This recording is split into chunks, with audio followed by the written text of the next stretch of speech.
நேயர்களே, அறிவின் ஒளி பரப்பும் பொன்னான காலை, இளம் விஞ்ஞானிகள் குவியும் மேடை, புதிய சிந்தனைகள் பூக்கும் விழா, புதிய வரலாற்றை படைக்கும் நேரம் இது. விண்மீன் ஒளி இரவை ஒளிர செய்கிறது, அறிவியலின் ஒளி உலகை ஒளிர செய்கிறது. நலம் தரும் மருத்துவம் மனித வாழ்வை காப்பது, நம்பிக்கை தரும் ஆரோக்கியம் மனித வாழ்வை மாற்றுவது. நம் இளம் அறிவியலாளர்கள் கைகோர்க்கும் young scientist make health science. இந்த அருமையான விழாவுக்கு உங்களை அன்புடன் வரவேற்கிறோம்.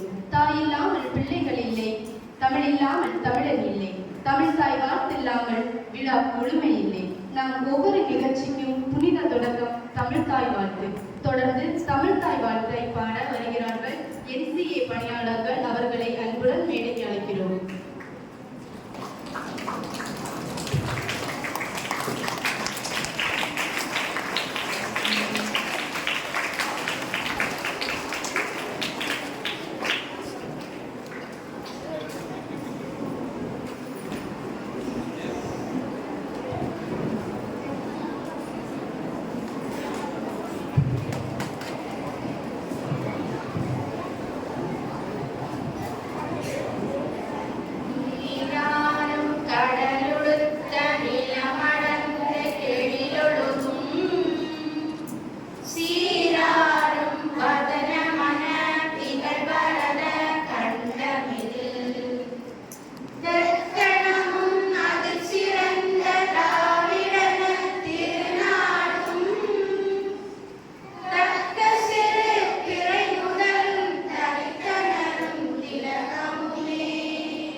இந்நிகழ்ச்சிக்கு சிறப்பான தொடக்கம் அளித்து தமிழ் தாய் வாழ்த்தை இனிய குரலுடன் பாடிய NCA பணியாளர்களுக்கு எங்கள் மனமார்ந்த நன்றிகள். ஒரு தீபம் ஏற்றினால் இருள் கலைகிறது, ஒரு சிந்தனை பிறந்தால் உலகம் விழிக்கிறது. இந்த மேடையில் அறிவொளி பரப்ப விளக்கேற்ற நிகழ்வுக்கு வரவேற்போம். முதலாவதாக அறிவின் ஒளியே நம் வாழ்வின் பலம். அந்த ஒளியை பரப்ப வருகை தந்திருக்கும் மாண்புமிகு தலைமை விருந்தினர் டாக்டர் அலியன், chairman of Vivekam health care centre, vice chairman of Indian natural therapy council அவர்களை அறிவு எனும் சுடரை ஏற்ற அன்புடன் அழைக்கிறோம்.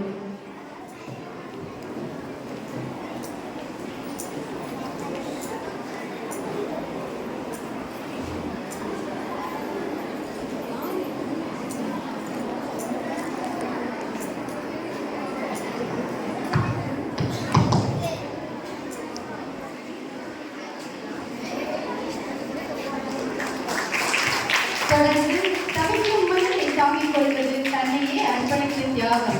தியாகம் எனும் சுடரை ஏற்றுவதற்காக மிஸ்ஸஸ் ஜெனிஷா மெழுகுமூடு பஞ்சாயத் பிரசிடென்ட் அவர்களை அன்புடன் அழைக்கிறோம். ஒளிக்கதிராய் நம் விழாவை ஒளிரச் செய்ய reverend father Jose Robinson NCA director மற்றும் reverend father Suresh Raj NCA financial administrator அவர்களை அன்பு எனும் சுடரை ஏற்றுவதற்காக அன்புடன் அழைக்கிறோம். தொடர்ந்து இன்றைய நிகழ்வுக்கு வருகை தந்து மாணவர் உரையை ஆற்றவிருக்கும் இளம் விஞ்ஞானி miss Aishwarya Saint Joseph convent GHSS Nagercoil அவர்களையும் மாணவர்கள் மூவரையும் அறிவு எனும் சுடரை ஏற்ற அன்புடன் அழைக்கிறோம்.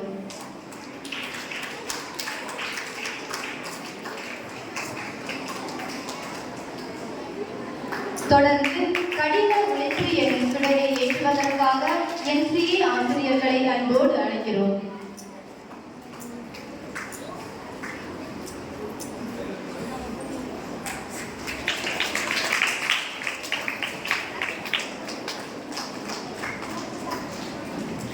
தொடர்ந்து அர்ப்பணிப்பு எனும் சுடரை ஏற்றிட ஆசிரியர் சார்பாக மூவரை அன்புடன் அழைக்கிறோம்.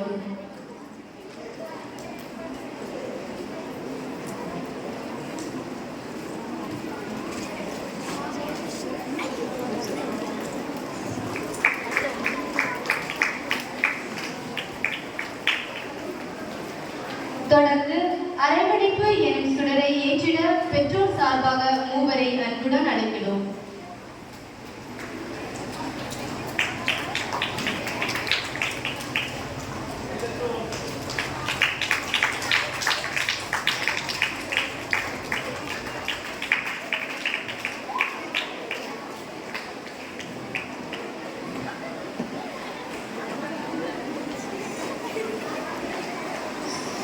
சுடரேற்றி சிறப்பித்த அனைவருக்கும் நன்றிகள். தொடர்ந்து இன்றைய நிகழ்வுக்கு வந்திருக்கும் அனைவரையும் வரவேற்று துவக்க உரை ஆற்றுவதற்காக விடியும் என்று விண்ணை நம்பு, முடியும் என்று உன்னை நம்பு என்ற மந்திரத்தை மாணவர்களுக்கு கற்றுக் கொடுத்த எமது NCA குடும்பத்தின் இயக்குனர் ரெவரண்ட் ஃபாதர் ஜோஸ் ராபின்சன் அவர்களை அன்புடன் அழைக்கிறோம்.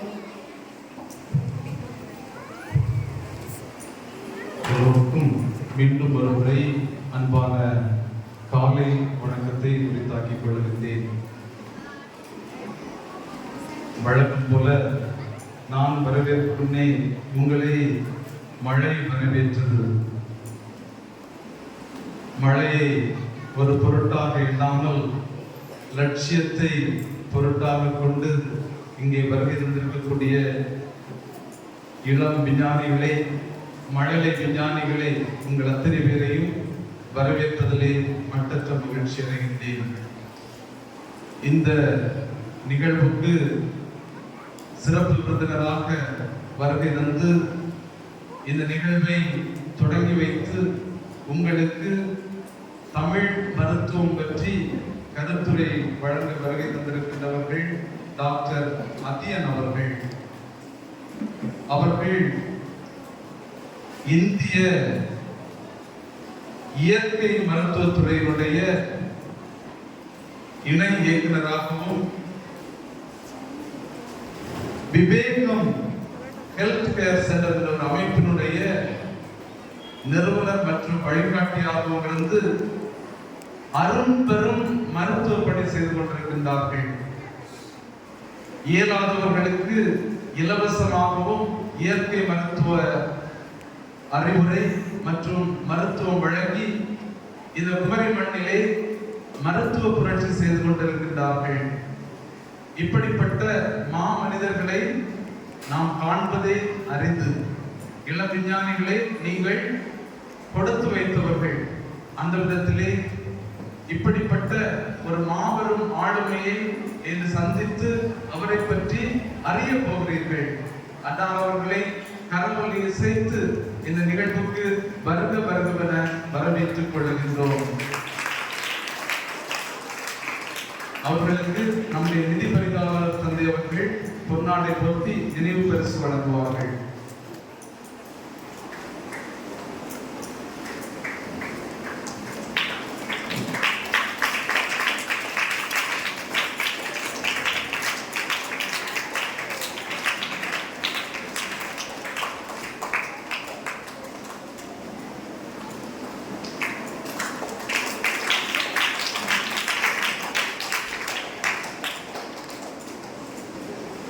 அன்புமிக்கவர்களே, இந்த விழாவுக்கு தலைமை தாங்கி இருக்கக்கூடியவர்கள் உங்களில் பலருக்கு தெரியும் என்று நினைக்கின்றேன். நம்முடைய முழகுமோடு பஞ்சாயத்து பிரசிடென்ட் அவர்கள் திருமதி ஜனுஷா. நான் பல்வேறு மேடைகளிலே அவர்களை சந்தித்திருக்கின்றேன். மாணவர்களையும் பெரியோர்களையும் உற்சாகப்படுத்தக்கூடிய ஒரு ஆளுமையாக இருக்கின்றார்கள். இளம் வயதிலே அரசியல் பொறுப்புகளை சுமந்தவர் இப்போது சீரும் சிறப்புமாக நம்முடைய பஞ்சாயத்தை வழிநடத்தி கொண்டிருக்கின்றார்கள்.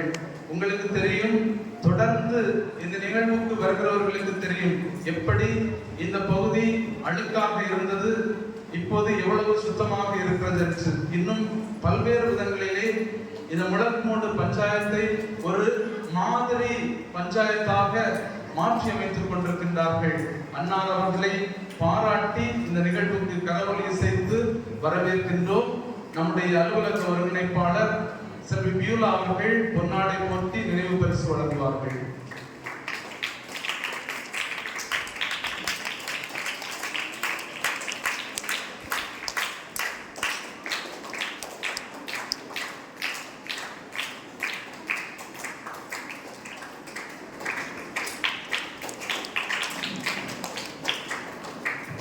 அடுத்தபடியாக இங்கே அமர்ந்திருக்கக்கூடிய மாணவர் பிரதிநிதி இளம் விஞ்ஞானியாக வீற்றிருக்கின்றார்கள். இவரை யாருக்காவது தெரியுமா? ஸ்கூல்ல உள்ளவங்களுக்கு தெரியும் இல்லையா? உங்களுக்கு தெரியும். ஏனென்றால் நம்முடைய இஸ்ரோ நிறுவனத்தின் சிறப்பு விருந்தினராக சென்ற பூஜா அவர்களுடைய தங்கை தான். அவர்கள் நம்முடைய சென்ட் ஜோசப் கான்வென்ட் பள்ளியிலே படித்துக் கொண்டிருக்கின்றார்கள். முதன்முறையாக அவர்கள் அரங்கேற்றம் காணுகிறார்கள். அன்னார் அவர்களை அன்போடு வாழ்த்தி வாழ்வு சிறக்க வேண்டி இந்த பொன்னாடை அணிவித்து வருக வருகவென வரவேற்றுக் கொள்கின்றோம். கைதட்டுக்கு பலமா.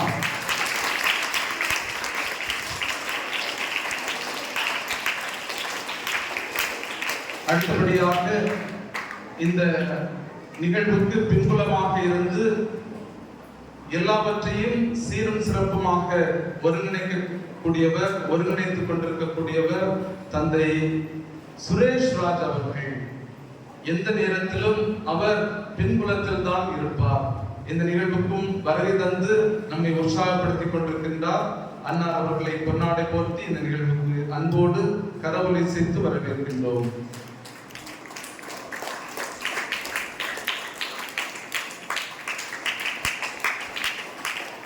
அடுத்தபடியாக பாருங்கள், எவ்வளவு அழகாக சீருடையிலே சிங்காரித்து எங்கள் பணியாளர்கள் உங்களை கவனித்துக் கொண்டிருக்கிறார்கள். அவர்களுடைய சீருடையிலிருந்து யார் என்று உங்களுக்கு தெரிந்து கொள்ள முடியும். NCA ஆசிரியர் பெருமக்கள், அவர்களை வழிநடத்தக்கூடிய சென்ட் பியூலா மற்றும் அலுவலக பணியாளர்கள் அனைவரையும் கரவொலி எழுப்பி அன்போடு வருக வருகவென வரவேற்றுக் கொள்கின்றேன்.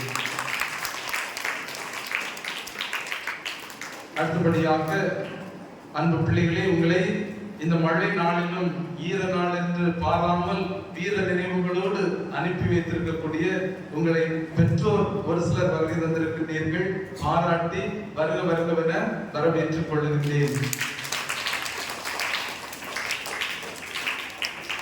இன்னும் பல்வேறு பள்ளிகளிலே ஆசிரியர் பெருமக்களாக, தலைமை ஆசிரியர் பெருமக்களாக இருக்கின்றவர்கள் இன்றைக்கு விடுமுறை நாளாக இருக்கலாம். அதை தியாகம் செய்து ஆசிரியர் பெருமக்களே நீங்கள் இங்கே வந்திருக்கின்றீர்கள். நம்முடைய மணிப்பூர் டீச்சர் வந்திருக்காங்க.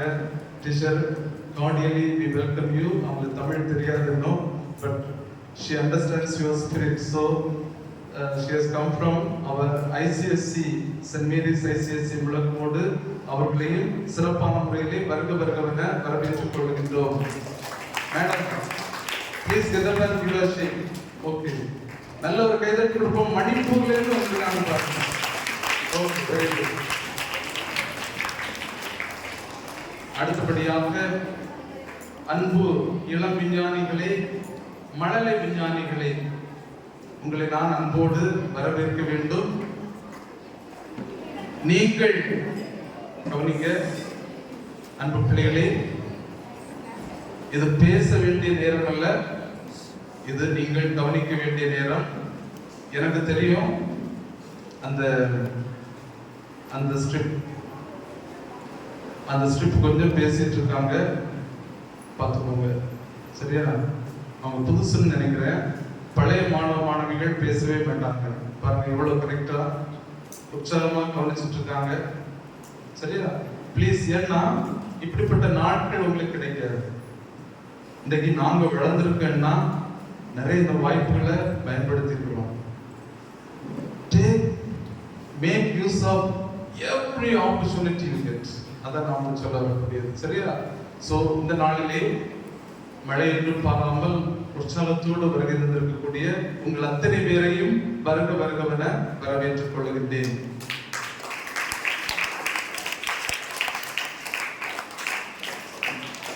சார், இந்த நாள் நிகழ்வை பற்றி உங்களுக்கு தெரியும். சென்ற மாதம் நாம் ஒரு அமர்வு நடத்தினோம். அதுல என்ன தலைப்படுத்திருந்தோம்? Science on wheels. எதை பற்றி படிச்சீங்க? Very good. ஒரு ஆல்டர்னேட்டிவ் எனர்ஜி, அதாவது கிரீன் எனர்ஜி அல்லது கிளீன் எனர்ஜியை பற்றி நம்ம படிச்சோம். இன்றைக்கு பாருங்க வித்தியாசமான ஒரு டாபிக், மெடிக்கல் சயின்ஸை பற்றி பார்க்கிறோம். சரியா? Health sciences.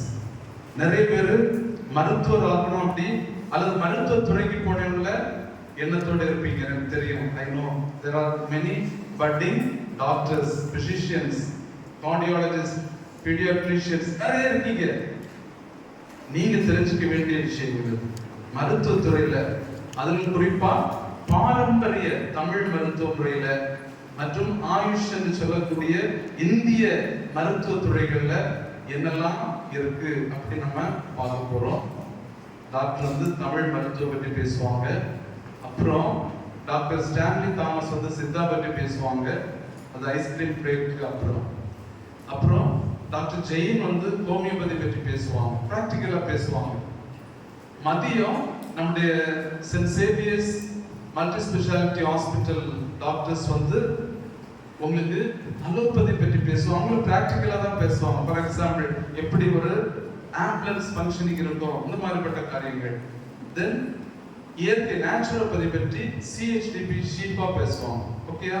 இதான ப்ரொசீஜர். ஸோ 11:15 வாக்கில் நமக்கு பிரேக், 11:30 செகண்ட் செஷன், அப்புறம் லஞ்ச் பிரேக்கு அப்புறம் ப்ராக்டிக்கல் செஷன், கடைசியா என்ன செஷன்? Very good. நீங்கள் ஆர்வமா எதிர்பார்க்கக்கூடிய குவிஸ் ப்ரோக்ராம் இருக்கு 3:30க்கு. 4 o'clock ஷார்ப்பா நம்ம முடிச்சிருவோம். சரியா? So enjoy the day. பத்திரமா இருங்க. ஏதாவது உங்களுக்கு தேவை இருந்தா please approach our staff members. So wish you a fruitful day. God bless you. Thank you. அனைவரையும் வரவேற்று துவக்க உரை வழங்கிய என் தந்தை அவர்களை இந்நிகழ்வுக்கு எங்கள் அனைவர் சார்பாகவும் வருக வருக என வரவேற்றுக் கொள்கிறோம்.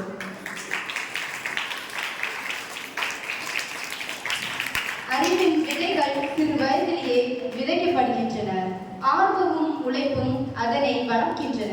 அதை நாளைய சமூகத்தை மாற்றும் பெரிய கண்டுபிடிப்பாக மாறுகின்றன.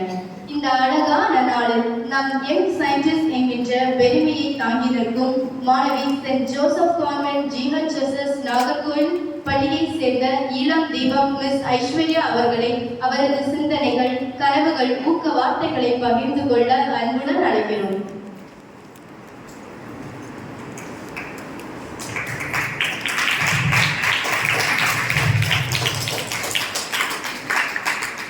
எல்லாருக்கும் வணக்கம். என் பேரு ஐஸ்வர்யா. நான் Saint Joseph convent higher secondary school நாகர்கோயில்ல 10th ஸ்டாண்டர்ட் படிக்கிறேன். இந்த நாஞ்சில் கரியர் அகாடமி நடத்தும் ஒவ்வொரு ப்ரோக்ராமுமே ஒவ்வொருவருக்குள்ள இருக்கக்கூடிய திறமையை வெளிப்படுத்துவதற்கான ஒரு பிளாட்ஃபார்ம். எங்க அக்கா பூஜாவும் சென்ட் ஜோசப் கான்வென்ட்ல தான் படிச்சான். அவளும் ஒரு NCA ஸ்டூடெண்ட் தான். அவ இந்த நாஞ்சில் கரியர் அகாடமி நடத்தும் ஒவ்வொரு யங் சயின்டிஸ்ட் ப்ரோக்ராம்லையும் பார்ட்டிசிபேட் பண்ணுவா. அப்படி பார்ட்டிசிபேட் பண்ணி 2023ல யங் சயின்டிஸ்ட் அவார்ட் வாங்கி அவளும் அவ கூட 7 யங் சயின்டிஸ்டும் இஸ்ரோ விசிட்டுக்கு பெங்களூர் போனாங்க. நானும் NCA ஸ்டூடெண்ட்னு சொல்ல ரொம்ப பெருமைப்படுறேன். இங்க வந்திருக்க ஒவ்வொருவரும் ரொம்ப லக்கி. ஏன்னா உங்களுக்கு கிடைச்சிருக்க ஆப்பர்ச்சுனிட்டியை நீங்க ரொம்ப பெஸ்டா பயன்படுத்திட்டு இருக்கீங்க. இந்த NCA அப்படிங்கிறது ரொம்ப ஒரு உங்களோட லைக் ஒரு அடுத்த ஸ்டெப், உங்களோட வெற்றிக்கு ஒரு முதல் படி அப்படின்னு சொல்லலாம். இந்த NCA அகாடமி ஃபாதர் வந்துட்டு எங்களுக்கு கைடன்ஸ் ப்ரோக்ராம்க்கு எங்கள் ஸ்கூலுக்கு வருவாங்க, கரியர் கைடன்ஸ்க்கு போகும்போது. அப்போ அவர் ஹெல்த்துக்கு ரொம்ப முக்கியத்துவம் கொடுப்பாங்க. சுவை இருந்தாதான் சித்திரம் வரைய முடியும்னு சொல்லுவாங்க. அதே மாதிரி நம்ம உடல் நலம் ஆரோக்கியமா இருந்தா நம்மளால எதை வேணாலும் சாதிக்க முடியும். இந்த ஹெல்த் சயின்ஸோட முக்கிய நோக்கமே மனித உடல் நலனையும் மன ஆரோக்கியத்தையும் மேம்படுத்துறது தான். அதனால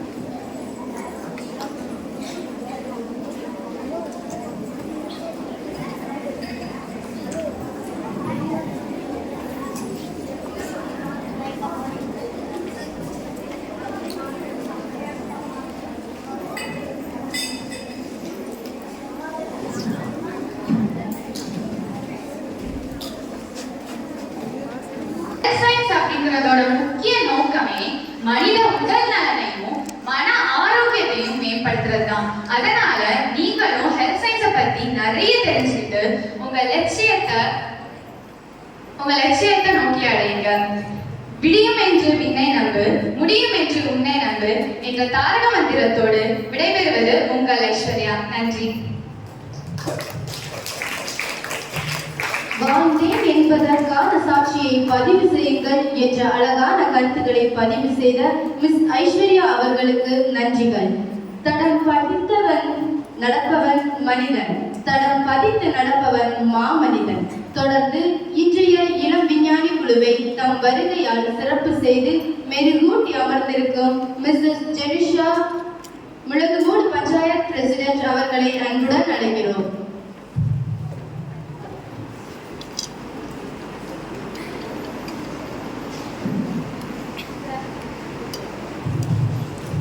அனைவருக்கும் இனிய காலை வணக்கங்கள். அருமையான நன்னாளில் இங்கே அமர்ந்து சிறப்பு சேர்த்துக் கொண்டிருக்கின்ற அருமையான இளம் மொட்டுக்களே, உங்களுக்கும் இந்த நிகழ்வை நடத்தி கொண்டிருக்கின்ற NCA இயக்குனர் அவர்களுக்கும், பொருளாளர் மற்றும் NCA ஒருங்கிணைப்பாளர்கள், நிர்வாகிகள் அனைவருக்கும், மேலும் அழகான ஒரு சொற்பொழிவை ஆற்றிய குழந்தை ஐஸ்வர்யா அவர்களுக்கும், மேலும் நம்முடைய குழந்தைகளை அரவணைத்து இங்கே ஒன்று சேர்த்து கொண்டுள்ள ஆசிரியர் பெருமக்களுக்கும் பெற்றோருக்கும் இனிய வணக்கங்களும் வாழ்த்துக்களும். எல்லாரும் ஹாப்பியா இருக்கீங்களா? நல்லா இருக்கீங்களா? ஹெல்த்தியா இருக்கீங்களா? எல்லாரும் ஜாலியா இருக்கீங்களா? உங்களை பார்க்கும்போது அப்படியே ஒரு பூந்தோட்டத்துல பூத்திருக்கிற அப்படியே பிளாஸ்குள்ள அழகா இருக்கீங்க. பார்க்கவே ரொம்ப சந்தோஷமா இருக்குது. இன்னைக்கு நம்ம எல்லாம் எதுக்காக இங்க வந்திருக்கோம்? எதுக்காக வந்திருக்கோம்? ஏன் சைடிஸ் மீட்டுக்காக வந்திருக்கோம். ஏதாவது ப்ரிப்பரேஷனோட வந்திருக்கோமா? இன்னைக்கு என்ன சொல்லுவாங்க, என்ன நடக்கும், என்ன பண்ணுவாங்க அப்படின்னு திங்க் பண்ணீங்களா? கண்டிப்பா ஏதோ நமக்கு யூஸ்ஃபுல்லா ஏதோ சொல்ல போறாங்க. உள்ளால நம்ம என்ட்ராகும் போதே நம்ம பிள்ளைங்களை பார்க்கும்போது எல்லாரும் நோட்டும் கைமா அப்படியே இருக்காங்க. கண்டிப்பா நம்மளோட லைஃபுக்கு, நம்மளோட முன்னேற்றத்துக்கு நிறைய சொல்ல போறாங்க. எல்லாத்தையுமே நம்ம நோட் பண்ணி நம்ம தான் ஃபாலோ பண்ணணும். அந்த ஒரு ஆர்வத்தோட இருக்கிறத பார்க்கும்போதே ரொம்ப சந்தோஷமா இருக்குது. ஃபர்ஸ்ட் ஆஃப் ஆல் நான் ரொம்ப தேங்க்ஸ் சொல்லிக்கிறேன் ஃபாதர். இப்படி ஒரு ஆப்பர்ச்சுனிட்டி நான் இந்த 3.5 வருஷம் எக்ஸ்பீரியன்ஸ்ல இவ்வளோ மீட்டிங் போயிருக்கேன். ஏதோ அரசியல் கட்சிகள், அப்புறம் ஸ்கூல்ஸ், வேற ஏதாவது ப்ரோக்ராம்ஸ் எல்லாம் போயிருக்கோம். ஆனா இது என்னோட ஃபர்ஸ்ட் எக்ஸ்பீரியன்ஸ். இது ஃபியூச்சர்ல இன்னும் நான் கிடைக்கும்னு எதிர்பார்த்தேன். இது ரொம்ப டிஃப்ரெண்டா இருக்குது. என்னோட ஸ்கூல் லைஃப்ல பொதுவா சொல்ல போனா நம்மளுடைய பெரியவங்க டீச்சர்ஸ்லாம் இருக்காங்க, அவங்களோட ஸ்கூல் லைஃப்ல கூட இது கிடைச்சிருக்காது. அப்படி ஒரு பெரிய கிஃப்ட் உங்களுக்கு கிடைச்சிருக்கு. இதை நீங்க நல்லபடியா பயன்படுத்தணும். அன்பு செல்வங்களுக்கு அதை தான் நான் ரெக்வஸ்ட் பண்ணி கேட்கறது. ஏன்னா நம்மளோட இந்த ஒரு ஃபாஸ்டான ஒரு லைஃப்ல எத்தனையோ பேருக்கு இந்த ஆப்பர்ச்சுனிட்டி நமக்கு கிடைக்கிறது இல்லை. உங்களுக்கு உங்களோட டீச்சர்ஸ், உங்களுக்காக மெழுகாக உருகிற உங்களுடைய ஆசிரியர்கள் உங்களை எல்லாம் இங்க ஒன்று சேர்த்திருக்காங்கன்னா எதுக்காக? நீங்க எல்லாம் ஒரு சாதனையாளர்கள், அப்படிதானே? நீங்களாம் ஒரு சாதனையாளர்கள் தானே? ஆமாவா இல்லையா? கண்டிப்பா அம்மாதான். அம்மாவோட வயிற்றுல இருந்து நல்லபடியா பிறந்து நம்ம இந்த உலகத்தை பார்த்திருக்கோம்னாலே நம்ம எல்லாம் யாரு? ஒரு சாதனையாளர்கள் தானே? அப்பவே நம்ம சாதிச்சிட்டோம் இந்த உலகத்துல. இன்னும் நம்மளால எவ்வளவு விஷயங்கள் சாதிக்க முடியும். அதற்காக நமக்கு ஒரு மேடை தான் இந்த இடம். இது நமக்கு பலவிதமான அனுபவங்களை நமக்கு தருது. இதுல நீ எந்த வகையில நீ சிறப்பாகலாம், எந்த ஒரு டிபார்ட்மெண்ட்ல நீ சிறந்தலாம், விளங்கலாம் அப்படின்னு சொல்லிட்டு உங்களுக்கு ஒரு இன்ஸ்ட்ரக்ஷன் தரதான் இந்த ஒரு மேடை. எத்தனையோ வகையான துறைகள் இருக்குது. அதுல இதை நீ செலக்ட் பண்றியா, இதுல இப்படி ஒரு வாய்ப்புகள் உன்னுடைய எதிர்காலத்துக்கு இருக்குது அப்படின்னு சொல்லிட்டு அவங்க உனக்கு ஒரு வாய்ப்பு கொடுக்கறது தான் இந்த ஒரு இடம். அதை நம்ம நல்லபடியா பயன்படுத்தணும், அப்படிதானே? இது அழகாக நல்லபடியா நடத்திட்டு இருக்காங்க. இதுக்கு முதல்ல நம்மளுடைய ஃபாதர்ஸ்க்கு ஏற்கனவே நம்ம சொல்ல போல அவங்களுக்கு ரொம்ப தேங்க்ஸ் சொல்லிக்கணும், அப்படிதானே? ஒரு பலத்தை கிளாப் பண்ணிக்கலாமா? ஏன்னா எத்தனையோ பிள்ளைகள்ல எத்தனையோ பேர் சாதிச்சுட்டு இருக்காங்க. அவங்க எக்ஸாம்பிளுக்கு நம்மளுடைய பகுதியில் இருக்கிற இந்த இல்லத்தை நம்ம இந்த ஒரு மேனேஜ்மெண்ட்ல சொல்லும் பொழுது அது நமக்கு ஒரு பெருமையா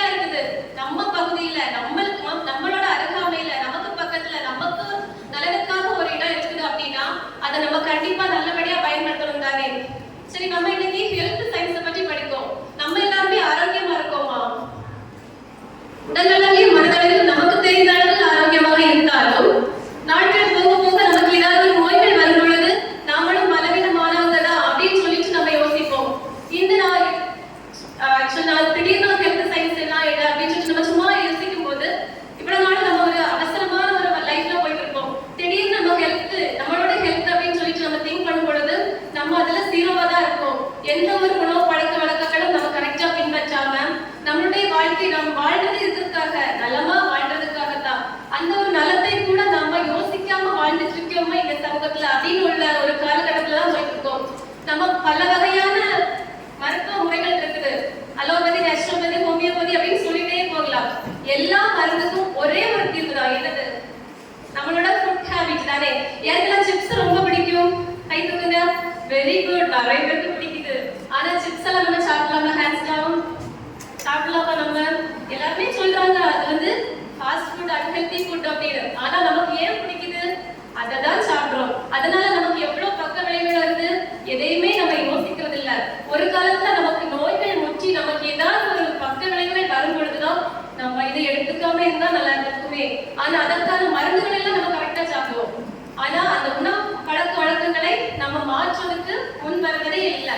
இதையெல்லாம் மாற்றணும்னா கண்டிப்பா நம்ம மனநிலையை மாற்ற வேண்டும். அப்படிதானே? சரி, நமக்கு எல்லா மருந்துகளுமே நம்ம கண்டுபிடிக்கிறாங்க. இப்ப சயின்டிஸ்டா நீங்க வளர போறீங்க அப்படின்னா இந்த நோய்க்கு இந்த மருந்தை நம்ம கண்டுபிடிக்கணும் அப்படின்னு உள்ள கட்டாயத்துல நல்லா ஜீனியஸா ஆலோசனம் நீங்க ஒரு மருந்தை கண்டுபிடிக்கிற அளவுக்கு ஒரு விஞ்ஞானி ஆகிட்டீங்க வைக்க. அப்போ நமக்கு இந்த நோய்க்கான மருந்தை கண்டுபிடிக்கணும் அப்படின்னா எல்லா நோய்க்குமே ஒரு மூலாதார இதா இருக்குது, உணவாதான் இருக்குது. எந்த ஒரு இயற்கை மருந்தா இருந்தாலும் சரி, இல்லைன்னா அலோபதி, நேச்சுரோபதி, ஹோமியோபதி எந்த மருந்துக்குமே எந்த மருந்து என்னாலும் எதுல இருந்து நம்ம தயாரிக்கிறாங்க? பூக்கள்ல இருந்து, தாவரங்கள்ல இருந்து, செடிகள், விலங்குகளின் சில உட்கள் இதுல இருந்து செய்யறாங்க. எல்லாமே இயற்கையான முறையில தான் வருது. அந்த இயற்கையான முறையை நம்ம சிறு வயதிலிருந்தே நம்ம பயன்படுத்தி கடைபிடிச்சோம்னாலே நம்ம நோயற்ற வாழ்விலே வாழலாம். அப்படிதானே? எல்லாரும் இயற்கையான முறையில் நல்லபடியாக இயற்கை மருத்துவத்தை நாடணும். நம்மளுடைய டாக்டர் அதுக்கான நிறைய வழிகாட்டுதல் சொல்லுவாங்க. நானும் ரொம்ப ஆர்வமா இருக்கிறேன் அதை கேட்கறதுக்காக. அப்புறம் சின்ன ஒரு விஷயம், நம்ம இந்த சமூகத்திற்காக நம்ம வந்திருக்கோம். நம்மளோட சயின்டிஸ்ட் ஆகணும். நம்மளோட பிரசன்டா நம்ம இந்த உலகத்துக்கு அழகா பிரசன்ட் பண்ணணும். அவ்வளவுதான். அதுக்காக தான் நம்ம இந்த உலகத்துல இருக்கிறோம். அதை நம்ம எப்படி பண்ணலாம்? ஒரு சின்ன ஸ்டோரி வழியா உங்களுக்கு சொல்லுவேன். என்னன்னா, நம்மளோட ஆசிரியர்கள் நமக்கு கண்டிப்பா மோட்டிவேட் பண்ணிருப்பாங்க. மோட்டிவேஷனால தான் நம்ம இந்த இடத்துல அமர்ந்திருக்கிறோம். அதே போல ஒரு ரன்னர், அவன் ரொம்ப நல்லா ஓடுவான். அவன் ஸ்கூல்ல அவன் தான் ஃபர்ஸ்ட். அப்போ அவங்களோட டீச்சர் தான் அவங்களோட மோட்டிவேட்டர். எதுக்குனாலும் நீ தான் வின் பண்ணணும்னு சொல்லிட்டு அவனோட டிஸ்ட்ரிக்ட் லெவல், அவனோட நேஷனல் லெவலுக்கு அவனை ட்ரைன் பண்ணிட்டாங்க. அப்போ பையனுக்கு ரொம்ப பெருமை, நம்ம தான் ஃபாஸ்ட் ரன்னர், இந்த ஸ்கூல்ல யார்கிட்ட வேணாலும் நம்ம வின் பண்ணிடலாம் அப்படின்னு சொல்லிட்டு ரொம்ப பெருமையா அந்த பையன் இருக்கான். அப்போ பையனுக்கு ஒரு போட்டி வைக்கிறாங்க. நீ எல்லாரும் வின் பண்றேன்னு சொல்றேன், நான் சொல்ற ஆட நீ வின் பண்ணுவியா அப்படின்னு சொல்லிட்டு ஊர்ல எல்லாரும் சொல்றாங்க. சரி, ஓகே சொல்லிட்டு டீச்சர்ட்டே பிளஸிங் வாங்கிட்டு நான் அந்த ரேஸ்ல வின் பண்ணணும் கண்டிப்பான்னு சொல்லிட்டு போறாங்க. போய் அவனா ஒரு ஸ்டேடியத்துல விட்டுட்டு இருக்கும் போது அவன் கூட ஓட வந்தவங்க எல்லாம் யாருன்னு பாத்தீங்கன்னா ஒரு ஊனமுற்றவங்க, ஒரு பார்வையற்றவங்க. பையன் மனசுக்குள்ள ரொம்ப சிரிக்கான்.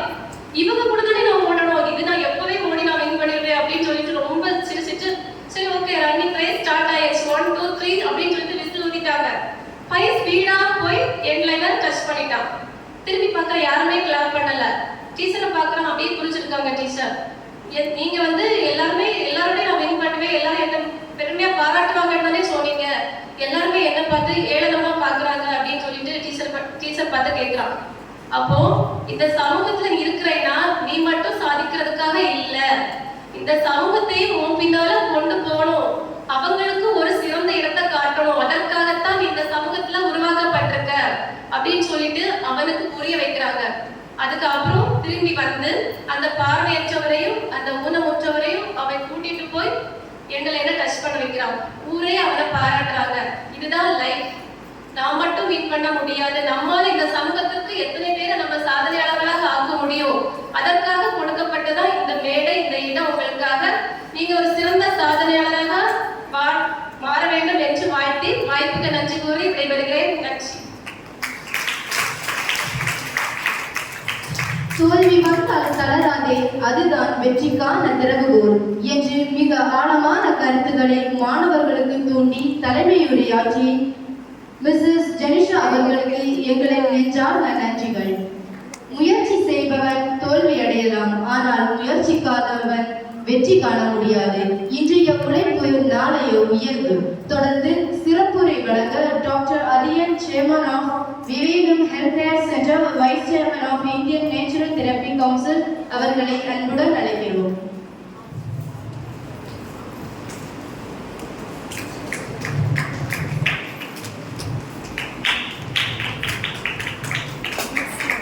அனைவருக்கும் வணக்கம். வணக்கம் சொல்லுங்களா? இது ஒரு மிக சிறப்பான ஒரு ஏற்பாடு. நாங்கள் இது மாதிரி ரொம்ப ஆர்வமாக அதை கலந்துள்ளோம். இப்போ உங்களெல்லாம் பார்க்கும்போது இவர் ஒரு அணு விஞ்ஞானி இருக்கிறாரு, சயின்டிஸ்டாக தான் தெரியுதுங்க கண்ணுக்கு. இளம் விஞ்ஞானிகள் அவ்வளோ பேரும். இது ஒரு முக்கியமான விஷயம்னா நம்ம அருள் தந்தை சார் ஃபாதருக்கு நம்ம நன்றி சொல்லுங்கள். ஏன்னா இதை மாதிரி வாய்ப்புகள் கிடைக்கிறது ரொம்ப கஷ்டம், புரியுதா? இது மாதிரி உங்களுக்கு ஒரு கொடுக்குறாங்கன்னா அதை நீங்கள் எப்படி பயன்படுத்துறீங்க அதான் ரொம்ப முக்கியம். ஓகே, எல்லாரும் காலையில் சாப்பிடுங்களா? முகம்லாம் ரொம்ப சோர்வாக இருக்கு. அப்படியா? வெளியே மழை பெய்யுது, உள்ளார மழையை கொண்டு வரலாமா? கொண்டு வரலாமா? உள்ளே மழை தான் நல்லா இருக்குல்லண்ணா? நல்லா இருக்குமா? நீங்களும் சயின்டிஸ்ட்ல சொல்லுங்க. நல்லா இருக்காதெல்லாம் ஆனால் கொண்டு வரலாம், புரியுதா? எப்படின்னா நான் 5 விரல் காட்டுவேன், நீங்கள் 5 கை வச்சு அடிக்கணும். நான் 4 விரல் காட்டுவேன், 4 விரல் வச்சு 3 2. ஓகே, அடிக்கணும்.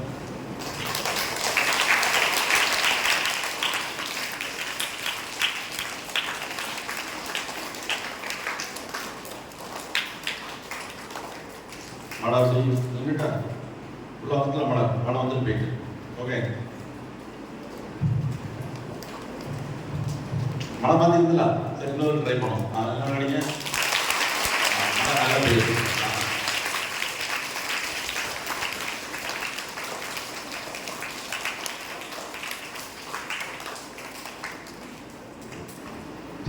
அவங்க ஒரு சிறப்பாக பேசினாங்க. பஞ்சாயத்து தலைவர் அவங்க ஜெனிஷா அவங்க ரொம்ப சிறப்பாக இருந்தது. எல்லாத்துக்கும் புரியுதா? அவங்க சொல்ல புரியுதுதா? அடிப்படையில் என்னன்னா, நீங்க தான் இள விஞ்ஞானிகள். முக்கியமான விஷயம் இன்னைக்கு வந்து நம்ம உடல், அதாவது ஹெல்த், நம்ம ஆரோக்கியமா இருக்கணும். அதுதான் முக்கியமான விஷயம். ஆரோக்கியமா இருந்தால் நம்ம எதுவும் செய்ய முடியும் இல்லையா? சரி, உடம்புல முக்கியமான உறுப்பு எது?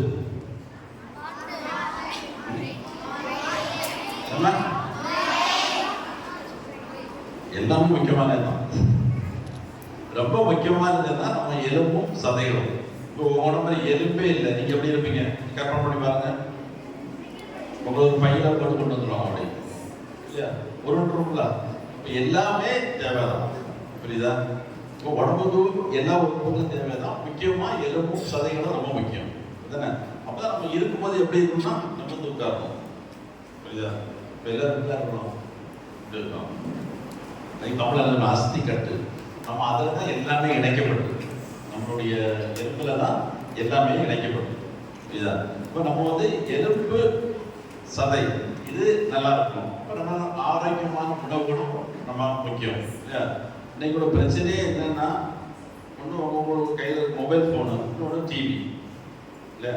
இப்போ திடீர்னு கண்டிப்பாக பாருங்க, ஓ காம்ப்ளான் குடிச்சா வளர்ந்துடலாம் பார்த்துருக்கீங்களா? பூஸ்ட்டு, ஹார்லிக்ஸ் இதெல்லாம் குடிச்சா வளரலாமா? அதெல்லாம் வளர முடியாது, புரியுதா? அதனால நீ முதல்ல தெரிஞ்சுக்கணும். வீட்டில் தொந்தரவு பண்ணி அது வேணும் இது வேணும் அப்படிலாம் கேட்கக்கூடாது. ஆக்சுவலி காம்பளாக இருந்துச்சுன்னா பழத்தை வளராது, அதில் ஒன்றுமே கிடையாது. ஹார்லிக்ஸும் அப்படிதான். இயற்கை பொருள், நம்ம வீட்டில் உள்ள உணவுகள் அதான் ரொம்ப முக்கியம். நம்ம வீட்டில் அம்மா பண்ணக்கூடிய உணவுகள் தான் ரொம்ப முக்கியம். நமக்கு எதெல்லாம் கலந்துக்கிறதா தெரியுதோ அதெல்லாம் நோய்கள். நாம வச்சுருந்தோம். இப்போ பாருங்க, நம்ம வீட்டில் வந்து கேசரி கட்டுவாங்களா? கேசரி சாப்பிட்ருங்களா? என்ன கலர் இருக்கும்?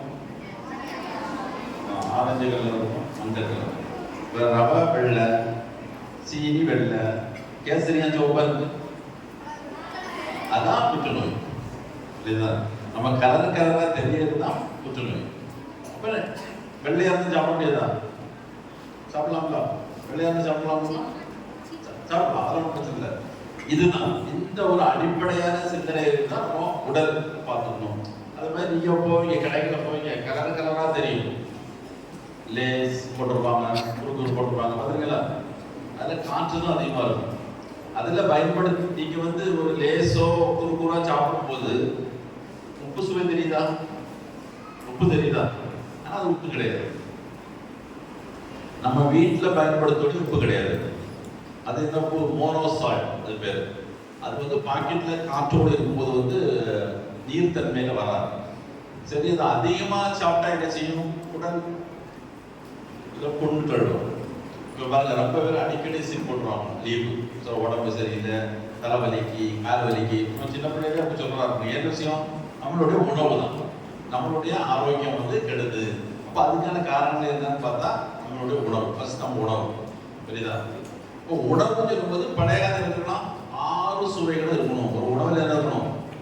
6 சுவைகள் இருக்கணும். மொத்தம் 6 சுவை உண்டா? 6 சுவை தெரியுமா உங்களுக்கு? தெரியுங்களா? அதில் வந்து துவர்ப்பு சுவை. துவர்ப்பு சுவை எதில் இருக்கு? பேசிட்டு டைம் தருவேன், என்ன கேள்வி கேட்கலாம். ஓகே, துவர்ப்பு சுவை எதில் இருக்கு? நான் இப்போ சொல்லி தரது நல்லா புரிஞ்சுட்டு வீட்டில் போய் ஒரு பிளேட்டில் சாப்பாடு இருக்கும்போது எல்லா சுவையும் இருக்கான்னு பார்க்கணும், புரியுதா? ஒவ்வொன்றும் ஒவ்வொரு விதமான நம்ம உடல் ஆரோக்கியம் இருக்கும். துவர்ப்பு சுவை எதில் இருக்கு?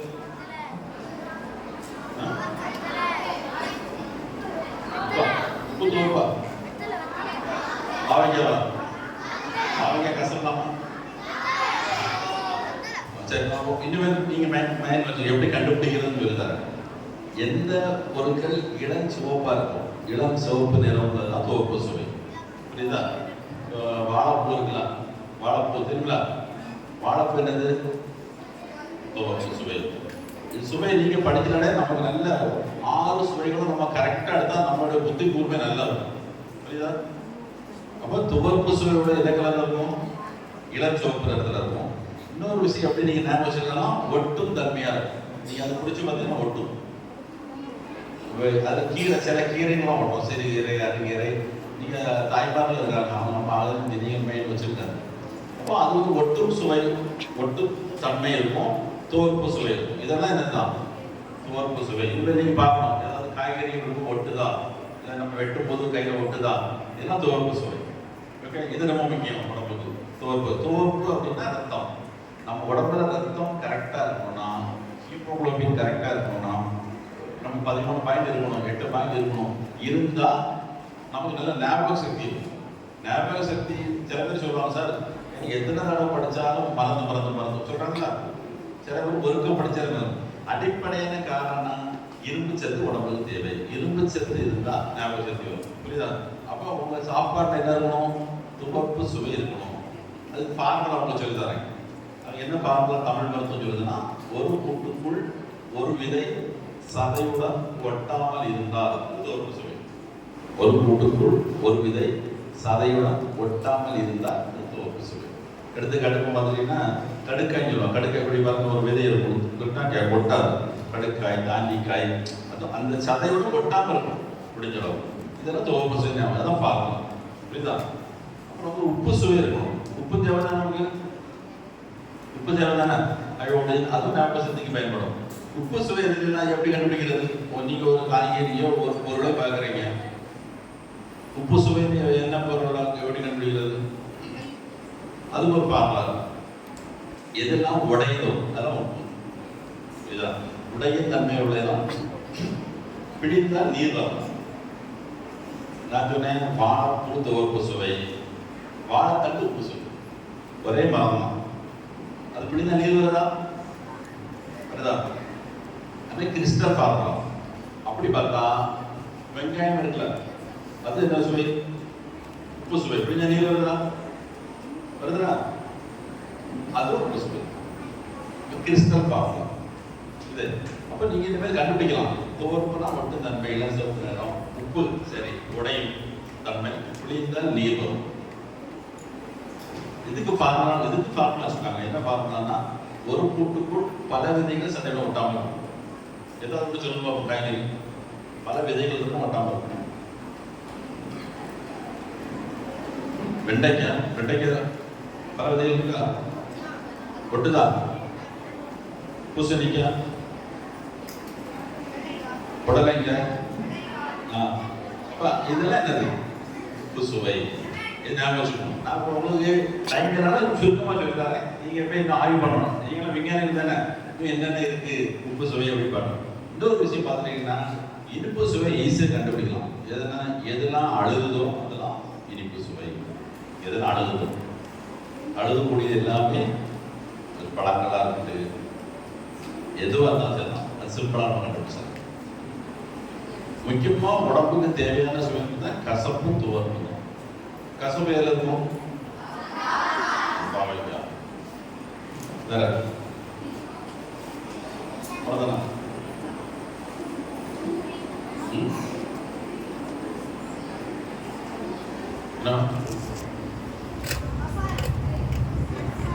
சிம்பிள் பார்க்கலாம். ஒரு பொருளை நீரில நெருப்பில் போட்டோம், வாசனையோ புகையோ வந்தால் அது கசப்பு. ஒரு பொருளை நீங்க தண்ணியில் போடுறீங்க, கொதிக்க வைக்கிறீங்க, அதுல வாசனையோ அல்லது மனம், வாசனையோ மனமோ வந்தா அது என்ன சுவை? கசப்பு சுவை. உதாரணத்துக்கு நீங்க தேங்காய் பொடி போடுறீங்க, தேங்காய் பொடி போட்டோம்னா வாசனை வருதா? கிராம்பு போடுறீங்க, ஏலக்காய் போடுறீங்க, வாசனை வருதா? இதெல்லாம் அப்படி கசப்பு சுவை. ஓகே. அப்போ புளிப்பு சுவை கொஞ்சம் டேஞ்சரான சுவை. என்னன்னா புளிப்பு ரொம்ப அதிகமாக எடுத்தா நம்ம கை காலம் வலிக்கும். புரியுதா? நமக்கு உங்களுக்கு அதான் பிடிக்கும், புளிப்பு உப்பாக பிடிக்கும். புளிப்பு சுவை மட்டும் எடுத்துவாங்க. இந்த கை கால் வலி, வாதம், இந்த மாதிரி வலிகள் வராது. அதிகமான புளிப்பு அது சதையோட பிணைந்து இருக்கும். அது ஈஸியாக கண்டுபிடிக்கலாம். ஒரு பொருள் சதையோட பிணைந்து இருந்தால் அது என்ன செய்யும்? அது புளிப்பு சுவை. இப்படி சுவைகளை அவங்க பிரிச்சு நம்ம கொடுத்துக்கலாம். நமக்கு ஒரு பிரச்சனையும் கிடையாது. அடிப்படையிலே துவர்ப்பு சுவை, கசப்பு சுவை, இந்த ரெண்டு நீங்க பேலன்ஸ் பண்ணி எடுத்துட்டா நல்ல இப்போ நான் சொல்ல ஞாபகம் சக்திக்கு உங்களுக்கு. இப்போ நீங்க விஞ்ஞானம் ஆகிட்டீங்க, ஞாபகம் சக்தி இருக்குங்களா? இன்னொன்று முக்கியமான சொல்லணும்னா படிப்புக்கும் அறிவுக்கும் சம்மந்தமே கிடையாது. இதே உங்களுக்கு பார்த்துருக்கீங்களா? படிப்பு வேற, அறிவுங்கிறது வேற. இப்படிதான் விஞ்ஞானிகள் அப்படியே பிளான் பண்ணிக்கிட்டே இருக்கிறாங்க. ஒரு பையன் டீ கொண்டு போயிருக்கான். கொண்டு போயிட்டு என்ன கண்டுபிடிக்கிறீங்கன்னு இருக்கான். அதில் உனக்கு சொல்ல புரியாது, நீ டீயை மட்டும் கொடுத்துட்டு போகிருக்கான். அவருக்கு ஆர்வம். இவங்கெல்லாம் அடிக்கடி இப்படி பேசுகிறாங்க விஞ்ஞானிகள், என்னதான் கண்டுபிடிக்கிறாங்க இவங்க அப்படின்னு சொல்லிட்டு மார்க்னாலும் போய் கேட்டுருக்கான். என்ன கண்டுபிடிக்கிறீங்க எனக்கு சொல்லுங்க. உனக்கு புரியாதுப்பா, இது சயின்டிஸ்ட் மீட்டிங், உனக்கு புரியாது, நீ டீ கொடுத்தாச்சும் அப்பா செய்யும். அவங்க ஒவ்வொரு நாளும் பார்க்குறாங்க, பேசுகிறாங்க, என்ன போடுறாங்க, கரைக்கிறாங்க, என்ன செய்கிறாங்க. ஒரு நாள் ஒரு தனியாக ஒரு விஞ்ஞானி மாட்டினார் பண்ண டீ கொண்டு கொடுத்தான் ரூமில். சார் ரொம்ப ஆர்வமாக இருக்கேன், நீங்கள் என்ன சொல்லக்கூடாதா என்ன அப்படின்னு. விஞ்ஞானம் சொன்னது, நாங்கள் ஒரு பொருள் கண்டுபிடிச்சிட்டு இருக்கோம். என்ன? அதில் எதை போட்டாலும் கரைஞ்சிடும். ஒரு லிக்விட், ஒரு திரவம், அந்த திரவத்தில் எதை போட்டாலும் கரைஞ்சிடும். அப்படி விட்டு கண்டுபிடிச்சிட்டா எதை சரி அதை கண்டுபிடிச்சாச்சு அப்படின்னு. அப்போ நம்ம டீ கடைக்காரன் ஒரே ஒரு கேள்வி கேட்டான். சரி, எதை போட்டாலும் கரைஞ்சிடும், அதை நீங்க எதில் வைப்பீங்க கேட்டான். புரியுதா? வைக்கிறதுக்கு ஒரு பார்க்கலாம்ல. எதை போட்டாலும் கரைஞ்சிடும்னா அது எதிலோட வைக்கணும். அப்பதான் அவங்களே யோசிக்கிறாங்க, ஓ இப்படி ஒன்று இருக்கா. அப்போ அறிவுங்கிறது வேற. புரியுதா? இன்னொரு விஷயம் தான், இது பழைய 1980 நடந்த விஷயங்கள். ஜப்பான்ல அப்படிதான். ஜப்பான்ல ஒரு கம்பெனி சோப்பு தயாரிச்சுட்டே இருக்கிறாங்க. சோப்பு தயாரிக்கும் போது பாக்ஸ் எம்டி பாக்ஸ் அதாவது காலியான டப்பா வந்துடும். அவங்களும் அந்த டைம்ல இவ்வளோ டெக்னாலஜி கிடையாது. அவங்க என்னென்னா பண்ணி பார்க்காங்க, டைம் சரி பண்றாங்க, இது பண்றாங்க. ஆனாலும் சோப்பு விடும்போது எம்டி பாக்ஸ் சேர்ந்தது. இது தடுக்க முடியல. அப்புறம் அவங்களோட அறிவியல் ஏதாவது அவங்களோட டீம் ஒர்க்கு, இன்ஜினியர்ஸ் எல்லாம் பதில் பிளான் பண்ணாங்க.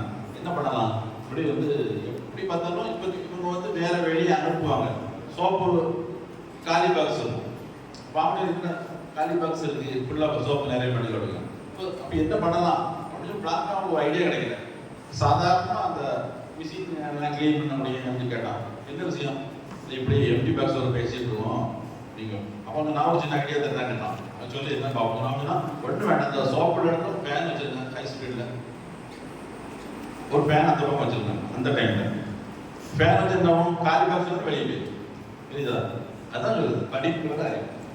எல்லாத்துக்குமே அறிவு இருக்கும். நீங்கள் பயன்படுத்துறதுல தான் இருக்கும்.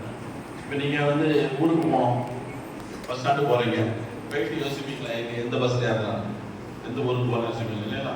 நம்ம இப்போ நம்ம திருவனந்தபுரம் போகிறோம், அப்போ என்ன செய்வோம், திருவனந்தபுரம் பஸ் ஸ்டாண்டு போய் திருவனந்தபுரம் பஸ்ஸாக அதுதான் ஏறுவோம். அதே போல் நீங்கள் என்னவாகணும்னு நீங்கள் முதல்ல முடிவு பண்ணணும். முடிவு பண்ணால் கண்டிப்பாக வரலாம். உங்களை மாதிரி தான் வந்தாலும் விஞ்ஞானிகள். புரியுதா? அது பற்றி உங்களுக்கு எல்லாத்துக்குமே நல்ல அறிவுகள் இருக்கும், திறமைகள் இருக்கும். உங்கள் கையில் தான் இருக்காது. நீங்கள் அப்போ தான் முடிவு பண்ணுறீங்களா? இப்போ நம்ம வந்து ஒரு தண்ணி வச்சுட்டு ஒரு ஆட்டுக்குடியை பிடிச்சி தண்ணில் தலைவரை முக்கினால பிடிக்குமா? பிடிக்கும். அது நினைச்சாலும் பிடிக்கும் இல்லையா? அந்த மாதிரி நாங்கள் சொல்லித்தரலாம், அவங்க சொல்லித்தரலாம், எல்லாரும் உங்களுக்கு எல்லாம் சொல்லித்தரலாம். ஆனால் நீங்கள் உள்வாங்கி நீங்கள் முடிவு பண்ணிட்டீங்கன்னா நீங்கள் ஜெயிச்சுவீங்க. அவ்வளோதான். உங்கள் கையில் தான் இதுதான். அதனால் வந்து உங்களுக்கு என்ன வேணும் முதல்ல நீங்கள் முடிவு பண்ணணும். எந்த பஸ்ஸில் ஏறணும் அப்படிங்கிறத முடிவு பண்ணணும். அப்போ அதுக்கெல்லாம் வழிகாட்டில் தான் அந்த மாதிரி இடங்கள் பாதெல்லாம் அதெல்லாம் செய்கிறாங்க. உங்களுக்கு வந்து ஒன்று சரி விஞ்ஞானிகளை உருவாக்கிடுவோம், எப்படியாவது உருவாக்கிடலாம் அப்படின்னு பண்ணுறாங்க. இதுதான். அதே மாதிரி சாதாரண விஷயங்கள் பார்த்தீங்கன்னா சாதாரண சின்ன சின்ன நோய்களுக்கு நம்ம வந்து தமிழ் மருத்துவம் ரொம்ப அருமையான விளக்கங்கள் கொடுத்து முன்னாடி சொல்லுவோம். வீட்டில் நீங்கள் அம்மட கேளுங்க, 5 பெட்டி சொல்லுவாங்க. ஒரு மசாலா போட்டுருப்பாங்களா, இப்போல்லாம் பிளாஸ்டிக் ஆகிடும். இப்போ எல்லாமே பிளாஸ்டிக்.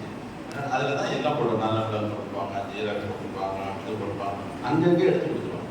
ஏன்னா நம்ம சொன்ன சுவை, இந்த சுவை அடிப்படையில் தான் அவங்க மருந்து தருது. ஒரு மாதிரி நெஞ்சு கரிசிதமோ இதெல்லாம் கழிச்சுவாங்க. உடனே ஒரு எலுமிச்சை போட்டு கொடுக்குறாங்களா, ஜூஸ் போட்டு கொடுக்குறாங்களா, அப்போ அந்த சுவையை இது சரி பண்ணிடும். இதுதான் அடிப்படையான விஷயங்கள் வந்து இதுதான். புரியுதா? அப்போ இயற்கை விதி என்ன சொல்லுது, நீங்க எங்க பிறந்திருக்கீங்களோ அங்கதான் உங்க மருந்து. சிம்பிள். நீங்க வீட்டுக்குள்ள பிறந்தீங்கன்னா வீட்டுக்குள்ளே மருந்து இருக்கு. வெளியில் பார்த்தீங்கன்னா மூலிகைகள், இங்கே நம்ம மருந்துகள் இங்கே தான் இருக்கு. இப்போ அதை நோக்கி உங்களுடைய பயணம். இதே நீங்க ஆய்வு பண்ணலாம். ஒவ்வொரு விஷயத்துக்கும் அப்படிதான். ஒவ்வொரு ஆர்வம் உங்களுக்குள்ளே வந்துட்டுன்னா அதை வந்து ஈஸியாக நீங்க வந்து சரி பண்ணி எடுத்துடலாம். புரியுதா? இப்போ சுவை வச்சா முன்னாடி என்ன சொல்லிட்டு இருந்தாங்கன்னா, ஒரு சொல்லுவாங்க, உடல் நல்லா இருக்கா, உங்க இதயம் நல்லா இருக்கா, நுரையீரல் நல்லா இருக்கா, சிறுநீரகம் நல்லா இருக்கா அப்படின்னு பண்ணாங்க. அதுக்கு ஒரு கொஞ்சம் மாத்தினாங்க. ஒரு 95 வரும்போது உங்க மனசு நல்லா இருக்கா கேட்டாங்க. மனசு ரொம்ப முக்கியம். ஏன்னா மனசுக்கும் உடம்புக்கும் தொடர்பு உண்டு அப்படிங்கிற மாதிரி உங்க மனசு எப்படி இருக்கு அப்படி பார்க்கலாம். ஆனா அந்த கொரோனாக்கு பிறகு என்ன கொண்டு வந்துட்டாங்கன்னா, ஒன் ஹெல்த் என்னது, இந்த மண் நல்லா இருக்கா, இந்த மண்ணில் மண் புழுக்கள் நல்லா இருக்கா, உங்க குடல்ல வந்து பாக்டீரியா நல்லா இருக்கா, நல்ல பாக்டீரியா இருக்கு. இப்போ வந்து எங்கேயும் எப்படி ஆள பாருங்க, அப்படி மூடாப்புல தான் பேட் பாக்டீரியா அதிகமாக இருக்கும். எப்போ சிரிச்சு ஜாலியாக புதுகுலமாக இருப்பாங்க, அவங்களுக்கு நல்ல பாக்டீரியா அதிகமாக இருக்கும். நமக்கு வேர்வையில் வாழை வர்றது, பேசும்போது வாழை வர்றது சில பேருக்கு ஸ்மெல், இதுக்கெல்லாம் காரணம் பாக்டீரியா, பேட் பாக்டீரியா வெட்டு உடம்புல இருக்கும். அப்போ நல்ல பாக்டீரியா உடம்புனா நம்ம அதுக்கும் சேர்த்து உணவு சாப்பிடணும். புரியுதா? நம்ம தேவையில்லாம இந்த சிப்ஸு அந்த இதெல்லாம் சாப்பிடலாம். பன்னு, பரோட்டா, அது நூடுல்ஸு, மேகி இதெல்லாம் ஒன்றுமே கிடையாது. இது என்ன செய்யும், பேட் பாக்டீரியா உருவாகும். பேட் பாக்டீரியா என்ன பண்ணும், நமக்கு வேர்வை வரும்போது அப்படி அடிக்கும், பாஸ் அடிக்கலாம். அப்போ அதுக்கு சேர்த்து சாப்பிடணும். குடல்ல நல்ல கிருமிகள் இருக்கணும். மண்ணில் எப்படி, மண்புழு நல்லா இருந்தால் தான் மண் நல்லா இருக்குதான். புரியுதா? ஒன்றும் வேண்டாம், மண்ணுக்கு ஒரு உணர்வு உண்டு. நீங்க ஒரு அழுகுனா தக்காளி நீங்க மண்ணெழுதி போடுங்க, எல்லா சபை எல்லாமே மண்ணோடு மண்ணாயிரும். விதை மட்டும் வளர்தான் வருதா? அப்ப என்ன அர்த்தம், அந்த மண்ணுக்கு ஒரு உணர்வு இருக்கிறாங்க. மண்ணை நம்ம ஏமாற்ற முடியாது. புரியுதா? அது போலத்தோட வயது கூடாது. குடலுக்கு என்னது, அதுக்கும் நல்ல பாக்டீரியா உருவானாதான் நல்ல ஆரோக்கியம் கிடைக்கும். புரியுதா? அப்போ நல்ல சிந்தனை வரும். வயிறு என்ன சொல்லுவாங்க தெரியுமா, நம்மளோட வயிறு இருக்கலாம், அது 2வது மூளை. புரியுதா? அது 2வது மூளை. என்ன, இது கரெக்டா இருந்தா இது கரெக்டா வேலை செய்யும். நீங்க எக்ஸாம் எழுத போகணும், லூஸ் மோஷன் தான் எழுத முடியுமா? முடியுமா? வயிறு தான் 2வது மூளை. வயிறு வேலை கொடுத்தா என்ன செய்யும், மூளை வயிறு நல்லா இருந்தா தான் மைண்ட் நல்லா இருக்கும். அப்போ வயிறுல நல்ல உணவுகளை நம்ம எடுத்துக்கிட்டாதான் நம்ம மூளை நல்ல வேலை செய்யும். என்ன சொல்லுவாங்க, அதை பண்ணி சொல்லி மறந்து போகலாம். அப்ப அப்படிலாம் கிடையவே கிடையாது.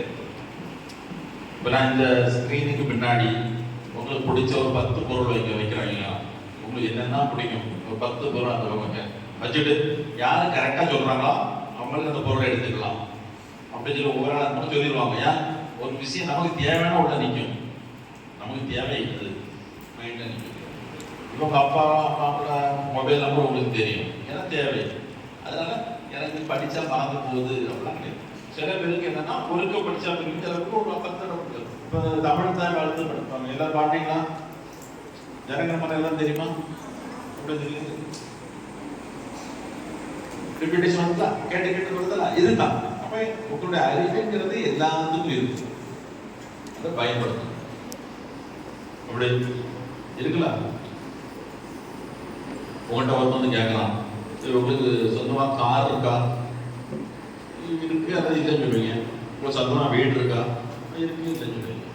உங்களுக்கு அறிவு இருக்கா? போகிறதா இல்லையா? வருதா? அப்போ நம்ம என்ன நினைக்கிறோம்? அறிவு நமக்கு இருக்கணும், அறிவுக்கு தான் போகிறது. அப்போ அது என்னது? நம்மளுடைய உணவுகள், நம்மளுடைய நரமுறைகள் இதெல்லாம் பார்க்கும்போது அது வந்துடும். அது நம்ம என்ன? அதே போல நம்ம ஒரு ஆளை வந்து திட்டுறோம்ல, உங்க ஃப்ரெண்ட்ஸுக்கு யாரையும் திட்டுறீங்களா? நீ முட்டாள் அப்படின்னு சொல்றேன் ஒரு ஆள். சயின்ஸ் படி பார்த்தா அந்த முட்டாள்ங்கிற வார்த்தை நம்ம மூளையில உருவாகி வரும்போது அது நமக்கு 80%, யாருடைய 20%. முட்டாள்னு சொல்றது 80% நீங்க உங்களே சொல்றது. அது எந்த விடாடா இருக்கலாம். நம்ம உதாரணத்துக்கு நீங்க ஒரு ஆளை திட்டுறீங்க, எப்படி திட்டுறீங்கன்னா நம்ம தான் அதை உருவாக்குறோம். புரியுதா? அப்போ அடிப்படையான விஷயம்னா நம்ம எண்ணங்கள் நல்லா இருக்கும். புரியுதா? நம்ம ஏன் எண்ணங்கள் சரியா சொன்னா அதுதான் வார்த்தைகளா வரும். புரியுதா? எண்ணங்கள் தான் வார்த்தைகளா வருது இல்லையாமா? நம்ம ஒரு யோசிச்சு பேசுறோம், அப்போ அது வார்த்தைகளாக வந்துடும். அந்த வார்த்தைகள் என்னதும் நம்ம அடிக்கடி படக்கூடிய வார்த்தைகள் வந்து பழக்கமாக மாறிடும். புரியுதா? பழக்கமாக ஆயிடும், அது ஒரு பழக்கமாயிடும். அதான் நம்ம வாழ்க்கை. அப்போ அடிப்படையில விஷயம் தான் நல்ல ஒரு இதாக. அதே மாதிரி நாங்கள் வந்து இந்த மாதிரி பவுடர் போடுறத விட போட விட தான் சொல்லுவோம். மொத்தம் பவுடர் போடுறீங்களா, தேவையில்லாத ஒரு தான் அந்த கால்காலம் சொல்லுவோம். நுரையீரல் பிரச்சனை ஏற்படும். இதெல்லாம் புதுசாக வந்தது, கண்டுபிடிச்சது பவுடர் போடுறது. திங்கக்கூடாத ஒரு பொருள் பிஸ்கட், பரோட்டா, கேக், நூடுல்ஸ், மேகிலாம் சாப்பிடுங்களா? அதெல்லாம் ஒன்றுமே கிடையாது. அது நம்ம குடல்ல இருந்து போகிறதுக்கே 13 நாள் ஆகும். இதுதான் ஏன் அப்படி சொல்றேன்னா, நீ என்ன சாப்பிட்றீங்களோ அதுக்குள்ள ஒரு ஆற்றல் உங்களுக்கு கிடைக்கும். உங்களோட அப்பதான் நல்லா வேலை செய்யணும், அதை மாற்றிடணும். அதை நீங்கள் வந்து எப்படி புரிஞ்சுக்கணும்? இப்போ நம்ம முதல் சொல்லி வந்தது அந்த சுவை, எப்படி உணவை தேர்ந்தெடுக்கணும், நம்ம சாப்பிட்ற உணவு எப்படி இருக்கணும். ஒரு கறியை பார்த்தா கலர் கலராக இருக்கும், ஒரே கலராக இருக்கணும். வீட்டில் சொல்லிக்கிறேன் நாளைக்கு போய் கறியெல்லாம் வச்சா எல்லாம் இருக்கிற மாதிரி கலர் கலராக இருக்கணும், ஒரே கலராக இருக்கக்கூடாது. புரியுதா? அப்புறம் மைதா மாதிரி பொருட்கள் எதெல்லாம் மாவு வரும்போது கையில் ஒட்டுதோ அதெல்லாம் நம்ம கூடாது. நம்ம ஒவ்வொரு சிம்பிளாக இருந்தாங்க பெரிய நான் டீப்பாக போல அதை நீ மைண்ட் வச்சுக்கணும். இப்போ அந்த மைதா மாதிரி பொருட்கள் நீங்கள் சின்ன பிள்ளைகள் எப்போது விட்டு சாப்பிட்றது வேற. ஆனால் சில பேருக்கு அப்படி கிடையாது. சாயங்காலம் எனக்கு புரோட்டா தண்ணி ஆகணும், பார்க்கலாம் நூடுல்ஸ் தண்ணி ஆகணும், மேகி ஈஸியாக வேலை முடிஞ்சிடும். இதுதான் நம்ம உடலுக்கு. ஏன்னா நம்மளுடைய படிப்பு அது பாதிக்கும். நான் இந்த மாதிரி உங்கள் குடல் நல்ல ஃபேக்டரியாக அதை உருவாக்கும். நம்ம ஒரு மூடு சமையல் இருக்கும், ஒரு இன்ட்ரெஸ்டாக இருக்க மாட்டோம் இல்லையா? அப்போ அது ஏன்னா நீங்கள் ஏன் இதெல்லாம் சொல்கிறோம், நீங்கள் எல்லாம் விஞ்ஞானிகள், விஞ்ஞானி தானே. அதை நீங்கள் வந்து தேர்ந்தெடுத்துக்கணும். உங்களுக்கு எப்படி அது வேணும் அப்படிங்கிறத வந்து தேர்ந்தெடுத்துக்கிட்டீங்கன்னா உங்களுக்கு ஈஸியாக அது சரியாயிடும். ஓகே, சாப்பாடு. அதே மாதிரி இப்போ வந்து இப்போ உள்ள மக்களுக்கு பிரச்சனை என்னன்னா இந்த மொபைல் ஃபோன். மொபைல் ஃபோன் வந்து அது ஒரு கம்யூனிகேஷனுக்காக பயன்படுத்துறது. இது நம்ம பாதிக்கும். அது போதை பொருள் மாதிரி ஆகிடும். இப்போ நம்ம இங்கெல்லாம் ஒரு பார்த்தலாம் கோர்ஸ் நடத்துறாரு இதுக்கெல்லாம். இப்போ குடிக்கூடிய ஆளுக்கு அப்படி திடீர்னு நீங்கள் போன காணலாம் இல்லை, 1 hour போன எங்கேயோ போயிட்டு அந்த ஒரு பதட்டம் வந்தது தான். இங்கே போன எங்கே போய் எங்கே போய் தரமா குடிக்காத ஆளுக்கு அப்படிதான் இருக்கும். 1 hour குடிக்கணும்னு சொல்லுவேன், கைக்கான பதம் அப்படி. இப்போ ரெண்டும் போதை தான். தேவைக்கு அதை பயன்படுத்திக்கணும். அவ்வளோ புரியுதா? இப்போ அதை நீங்க பாருங்க. இப்போ நம்ம வந்து பேசிட்டு இருக்கிறோங்களா, இப்போ நம்ம இந்த பொருள் சாப்பிடக்கூடாது, இந்த பொருள் சாப்பிடணும், மற்ற நாடுகளுக்கு வந்து ஆய்வு நடந்துகிட்டே இருக்கும். உங்களுக்கு ஆச்சரியமா இருக்கும். இப்போ வந்து வெளிநாட்டில் பார்த்தீங்கன்னா உலக புற்றுநோய் ஆராய்ச்சி மையம் இருக்கு. அவங்க வந்து ஏபின்னு பிரிப்பாங்க. ஏபி பிரிச்சு இதெல்லாம் சாப்பிட்டா கண்டிப்பாக புற்றுநோய் வரும், கேன்சர் வரும். அப்படி இப்போ புதுசாக என்ன சேர்த்துருக்காங்கன்னா பில 2 பிரிவில் சில உணவுகள் சாப்பிடும்போது வந்து புற்றுநோய் வருது, சில உணவுக்கு மேபி வரலாம் அப்படி. என்னது அவங்க சொல்ல ஆச்சரியமா இருக்கும் நமக்கு. அவங்க முதல்ல வச்சு கற்றாழை வச்சுருக்காங்க. கற்றாழை அவர் வேறாக்கலாம் நம்ம அதை சொல்ல உடம்புக்கு நல்லது சொல்லுவோம். சில உடம்புக்கு அதிகமாக பயன்படுத்தினா புற்றுநோய் வரும். அதுமாதிரி காஃபி சேர்த்துருக்காங்க, அதில் பிரெட்டு சேர்த்துருக்காங்க, ரஸ்க்கு சேர்த்துருக்காங்க. இதெல்லாம் சாப்பிட்டா சில உடம்புக்கு வருது, புற்றுநோய் வருது. அதாவது பியில் அதாவது சேர்த்துருக்காங்க. புரியுதா? அப்போ நீங்கள் அதை மனசில் வச்சுக்கணும். முக்கியமே இது இவங்களுக்கு வாய்ப்பு இப்படிலாம் ஒரு விஷயம் இருக்குது, கண்டுபிடிக்கப்பட்டு வருது, நமக்கு தெரிஞ்சுக்கணும். ஸோ இதனால் வந்து நமக்கு வந்து பின்னாடி பிரச்சனைகள் வருது. ஆரம்பத்தில் நம்ம தெரிஞ்சுக்கணும்னா பிரச்சனை கிடையாது. மைதா ஒரு பிஸ்கட் ஒன்று இல்லைம்மா, மைதா மாவு, பாமாயில் இருந்துச்சு, அவ்வளோதான். எசன்ஸ் சேர்க்கறது, அது சேர்க்கறது, இது சேர்க்கறது அப்படி கிடையாது. பூஸ்ட் அப்படி தான். பூஸ்டெல்லாம் பேரிச்சு பழம் வறுத்து குடிச்சு எசன்ஸ் சேர்த்து தந்துடுவோம். அதையும் நம்ம சாப்பிட்டு இருக்கணும். அது பேரிச்சு பழம் சாப்பிட்டு போகிறது. இப்போ நம்ம பைசாவும் வீணாகுது, நம்மளோட உடல்நலமும் கெடுது. இதுக்கு தான் நம்ம பழைய காலத்தில் வச்சுருக்கோம். கம்பு, கேழ்வரகு இதெல்லாம் வச்சுருக்காங்க. புரியுதா? பெற்றோர்கள் இருக்காங்க, அதனால் சொல்கிறாங்க இரும்பு சத்து குறையுது, இல்லைங்க ஹெச்பி குறையுதுன்னா அது வந்து ராகி தான். ராகியை முளைக்கட்டி அதுக்கப்புறம் நீங்கள் பயன்படுத்தி பாருங்கள், ஹெச்பி அப்படி போகும். நீங்கள் அதான் நம்பர் 1. நத்தி படம் எல்லாம் கொஞ்சம் கொஞ்சம் தான் வருது. அதான் ராகியை முளைக்கட்டி அதுக்கப்புறம் அதை நீங்கள் வந்து கருப்பட்டி போட்டோ ஏதோ ஒரு விதத்தில் கொடுங்க. நல்லா வந்து அது வந்து பிள்ளைகளுக்கு வந்து நல்ல இரும்பு சத்து நல்லா கொடுத்தா மெமரி பவர் நல்லா இருக்கும், ஞாபக சக்தி வந்து அவங்க ரொம்ப அருமையாக இருக்கும். ஆனால் அதை கொஞ்சம் நீங்கள் மைண்டில் வச்சுக்கணும். என்ன தூக்கம் தான் இல்லை, இன்னொரு மழையை கொண்டு வந்துருமா? இல்லை சுலபமாக இருக்கீங்க, இன்னொரு மழையை உள்ள கொண்டு வந்துருமா? சரி,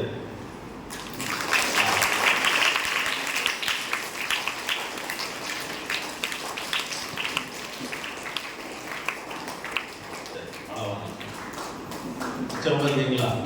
இப்போ அந்த உணவுல நீங்க வந்து கவனமா இருக்கணும். புரியுதா? இது அடிப்படையான விஷயம். ஏன்னா உடல் நல்லா இருந்தால் தான் அடுத்த ஸ்டெப் எதுவும் செய்ய முடியும். உடல் நல்லா தான் அதனால மனநலம். அதே போல சில படம் சொல்லுவாங்க, சார் இந்த பாடம் எனக்கு படிக்க கஷ்டமா இருக்கு அப்படின்னு சொல்லுவாங்க. இந்த பாடம் எனக்கு புரியவே மாட்டேங்குது. அதுக்கு ஒரு சின்ன டெக்னிக் என்னன்னா, நீங்க இன்னைக்கு ஒரு பாடத்தை படிக்கிறேன்னு வைக்கலாம். ஒரு சாயங்காலம் ஒரு 5 மணிக்கு படிக்கிறீங்க. நான் சொல்ல ஃபாலோ பண்ணுங்க. நாங்கள் அப்படி படிச்சு வந்திருக்கோம். ஒரு 5 மணிக்கு படிக்கிறீங்கன்னா மறுநாளும் அதே மாதிரி 5 மணிக்குள்ள படிச்சிடலாம். அதுக்கு அடுத்த நாளும் அதாவது 24 மணி நேரத்துக்குள்ள 3 தடவை நீங்கள் ரிப்பீட் பண்ணால் அது மறக்காது.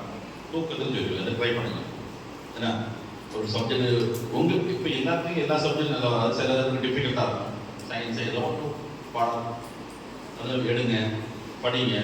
இன்னைக்கு 4 மணி படிச்சாச்சா, மறுநாள் 4 மணிக்கு அதுக்கு அடுத்த நாள் அதுக்கு 3 நாள் படிக்க மறக்காது. ஏன்னா மூளை வந்து இப்போ நீங்கள் உங்களுக்கு ஜனகண பண்ணலாம் தெரியுதுல, தமிழ் தாய் வாழ்க்கை தெரியுதுல, அது எப்படி ஸ்டோராக இருக்கும் பாடியில் மைண்டில். அதே போல் அதுக்கு வந்து 3-24 மணி நேரத்தில் புரியுதா? இதை நீங்கள் பார்க்கணும். ஏன்னா அடிப்படையான அந்த உடல் நலம் தான் மெமரி பவர். இப்போ இரும்பு சத்தோட உணவுகள் சாப்பிட்றது ஒன்று. அப்புறம் இதை மாதிரி ரிப்பீட்டேஷன் 3-24 மணி நேரத்தில் படிங்க. இனிமேல் யாரும் எல்லா சப்ஜெக்டும் எல்லாத்துக்கும் வரும். என்ன அப்படிலாம் வராத அப்படிலாம் கிடையாது. புதுசாக கண்டுபிடிச்சு தான் வராங்க. அது நம்ம வந்து சயின்ஸோட போகணும். உணவு தான் அதுக்கு அடிப்படையான விஷயம். உங்கள் உடல்நலத்தையும் அப்படி நீங்கள் வந்து பாதுகாத்து வச்சுக்கணும். அப்படி இதுதானே முதல்ல வீட்டில் போய் நினைச்சணும். அந்த மாதிரி சுவைகள் எல்லாம் இருக்கிற மாதிரி சாப்பிடணும். ஓகே, மாறி மாறி மாறி சாப்பிடணும். மற்றபடி வந்து உணவுகள் சொல்லியிருக்கேன், இந்த மைதா ஐட்டம் இந்த மாதிரி எப்போ அப்போ நீங்கள் ஒரு கல்யாணத்துக்கு போகிறீங்க, ஃபேமிலியில் கல்யாணத்துக்கு போகிறீங்க, ஒரு புரோட்டா வச்சுட்டாங்க, நம்ம என்ன செய்வோம்? சாப்பிடுவோம், வேறு வழியில் சாப்பிட்டோம். அப்படி ஃப்ரீயாக சாப்பிடணும். கடையில் இருந்து பைசா கூட சாப்பிடக்கூடாது.